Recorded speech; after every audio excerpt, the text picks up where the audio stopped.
stay with us for the next 30 minutes right here on Fresh Living. We have quite a show planned for you. It's going to be fun. Yeah, to start things off, I'm very excited about this. You know attorney Mark Shurtleff. He has been fighting for Utah for over a decade now, but in most recent years, he's been fighting for his family as well as his own life.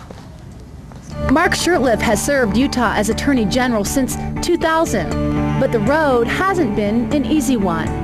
Among the battles, an FLDS land trust lawsuit trying to overturn the national health care bill, implementing a better Amber Alert system, and prosecuting Warren Jeffs. In 2007, a motorcycle accident led to 11 surgeries to repair his broken leg. He took some other bone growth that was growing on the outside of my leg, took that off, crushed it up, made kind of a paste out of it, or cement, and packed it into the side of the fractures. At one point, he was fighting for his life and his leg after a staph infection. As he continued to heal, he geared up to run against Bob Bennett for U.S. Senate in 2009. Later that year came the announcement he was backing out. For one reason, a little girl named Danielle, a daughter who was in crisis. His daughter had been dealing with mental illness and gone to a treatment facility. Then, just last year, another devastating blow. I typed it and tested it, and it was determined to be a malignant tumor. It's one more battle, but he's not giving up the fight. I don't expect to die, but if I do, I don't want to have any regrets. I don't think I do, in my professional life, I worked pretty hard. I have neglected my family. That has changed. I guarantee. And with us now, attorney Mark Shurtleff, just looking at that video. It gives me chills in hearing it. You're an amazing man, and a lot has been put on your plate. Yes. I don't know why. Where do you start, really? You know, in that video we just showed, the last soundbite, you said you don't have any regrets in your career. You've done a lot. But you said you had some regrets with your family. Can I ask you about that? Well, you know, I've always, God, you're getting me emotional already. You know, as a profession, as an elected official, I feel like my job is to get out there and do my job, and it sometimes it's a 24/7 thing, and I'm always try to be at my best level. And sometimes when you get home after a day at the legislature or something like that, and you're just not the best. I mean, you're tired, and the kids need their daddy, and sometimes it's not the best. It's like a catch-22, because you're out there putting your best foot forward, working your hardest to provide for your family, and sometimes all that you're working for is actually taken away from your family. So I mean, I can see where that gets complicated, and where does the line stop, and you want to make sure that you're doing the best you can to provide for your family, but sometimes you feel like you're neglecting your family. Yeah, it happens, and so you know, I just need to say no more. I could give a speech at something every single night, every weekend. And there have been times when I don't want to say no when people ask me to do something, and I've had to learn to say no a couple times, and maybe limit it to 2 or 3 times a week as opposed to every night. That's a hard thing to do in your position. Yeah, it is. Yeah. And I feel like I've been elected to this position. I only have so much more time to do the job. There's things I want to get done and accomplished, and especially during the session. I mean, we just had our 30th anniversary in January. Our anniversary falls in January, and then there's Valentine's Day, and it's all during the session. And my wife years ago said, you know what, we're just going to wait till after the session because you're too grumpy during the session. I'm fighting for my budget, you know, we're battling issues right now that are huge on immigration and other things, and we celebrate afterwards. Yeah, it's crazy. It's such a crazy time right now within the legislature and everything you're doing. You have cancer, and you just started a new chemotherapy treatment, right? How are you feeling today, now? Man, I just been doing these pills now for 4 days, and it's a cumulative effect, and just today I'm starting to feel kind of the effects of it, but it's better than when I was getting the direct infusion that was causing me some very serious heart problems. How do you do it every day? I mean, with so much. I mean, I think everybody wants to think that they've got that lion inside of them that's going to say, hey, you got to get up and do it, you know, but, you know, the reality is that I don't know if I do, but how do you? You know, I follow the example of a lot of other amazing people and count myself lucky. I mean, Senator Stoll is very, very sick with cancer.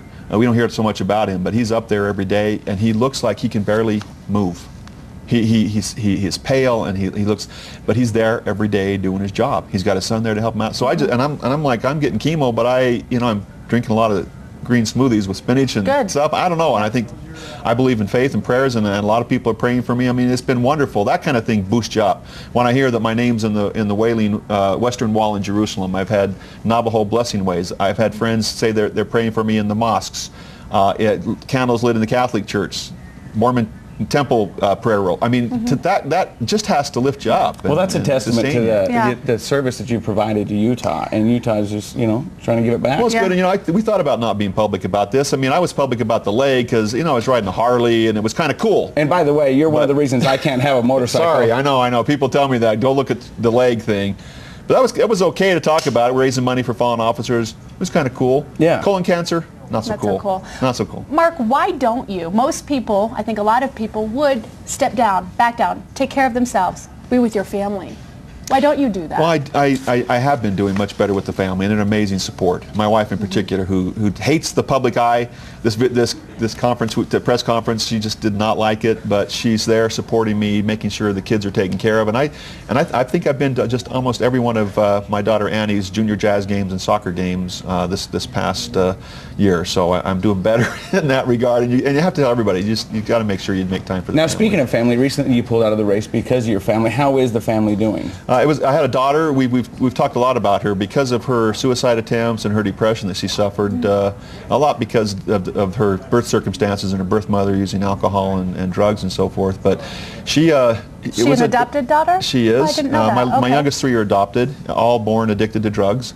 But she struggled primarily with depression, and because of her, though, I'm involved in a national youth suicide prevention council. Utah has been at the top of the nation in youth suicides, which is just something that just to me is just unacceptable. And what's that attributed to? There's a lot of pressure, I think, in our society here for perfection, and kids just they feel like they're not stepping up or not meeting expectations, and a lot of kids who because of things like my daughter, because of fetal alcohol spectrum disorder, has limited judgment and doesn't think through these efforts and the issues. So we're really working hard on trying to bring this out of the darkness and talking about it. And Danielle's been great. Now we had her in a facility that she pulled herself out of when she was 18, went homeless. I spent nights looking for her. Sorry. No, you're fine. But she's good now. She has a job. It's amazing. Someone employed her, and she's working hard at the job, and it's given her some self-confidence that I can do this job. And she's already had a raise in the job, so she's doing much better now. Danielle is. I think this is so strong and so brave for you to come out and talk so openly about this, because I think there's a lot of people out there that might have these similar problems, and they think if it's happening to Mark, it's happening to me. There's got to be help out there, and we're going to talk more about that in just a bit. We'll be back with Mark Shurtleff. I'm happy for you to have that. We were just talking during the break at how everyone could look at their own lives and think, wow, why was that handed down to me? Yeah. What did I learn from it? And we're talking with Attorney General Mark Shurtleff, and I asked him, I said, there's a lot of people out there that say that you're only given what you can handle, and do you believe that? I do. I've been a couple times. I've never, with the whole leg and everything, to me it was I never felt like, I felt like I was invincible. I mean, I've had 24 orthopedic surgeries because I do a lot of stuff. Scuba dive, jump out of planes. I busted my sternum on jumping snowmobiles. Oh, but man. I've never felt, until now, when it finally hit me, you have cancer, and when he says, 50-50 chance of living 5 years, and that's finally when you go, vulnerable. Dang. Okay, now I need to start really looking at my priorities and so forth. But medicine's great, and more importantly, I think as important as the chemicals that I'm getting, the advantage of the scientific advancement in chemotherapy is the support you get from other people. That is extremely important. So talking about it is really helpful, because so many people go through this, and you can't go through it alone. You got to have support. So let's talk about all the trials and fights you've had over the past couple of years. You've still found time to write a book. Well, yeah, but it took me, 6 years to do it, so. Yeah, it originally came out actually in 2009, and now you guys have made some modifications. Nice new cover there. Yeah. I like the cover. Yeah, this is, and we're just really starting to push get it out there, because people may not know, but big date coming up tomorrow. 150 years ago, Abraham Lincoln, probably the greatest president of all time, was sworn in. So he became president of the United States 150 years ago. He was sworn in by the Chief Justice named Roger Taney, who had 4 years earlier issued the Dred Scott decision, which was horrible, the worst in the history of the court. I talked to Justice Roberts about that, Chief Justice Roberts. He said, absolutely. And why it was so bad was because Taney said, a black man is not a man. You have less you're inferior to white men, and the Constitution protects the right of a white man to own you. It was a terrible thing. And one of the people most offended was Abraham Lincoln. But as a lawyer, he's like, what do I do? The Supreme Court's ruled on this. I need to become president to do something about this. And he ran for Senate against Douglas, and Douglas supported the case, and he panned it, he hated it, he gave national speeches tearing apart the case, and it really propelled him to the presidency because Whigs and Northern Democrats, abolitionists all supported this new Republican nominee, and it made him president. So we know Abraham Lincoln, what an amazing thing he did. We don't know Dred Scott. Who was he? What was his family situation? And you want to talk about hardship? Hardship, huh? Try thinking about being a slave, where any moment your little girls could be ripped away from you, put on that stand and stripped naked and abused and sold away. That's what his life was like, and he wanted freedom, and he fought for 11 years, would not give up.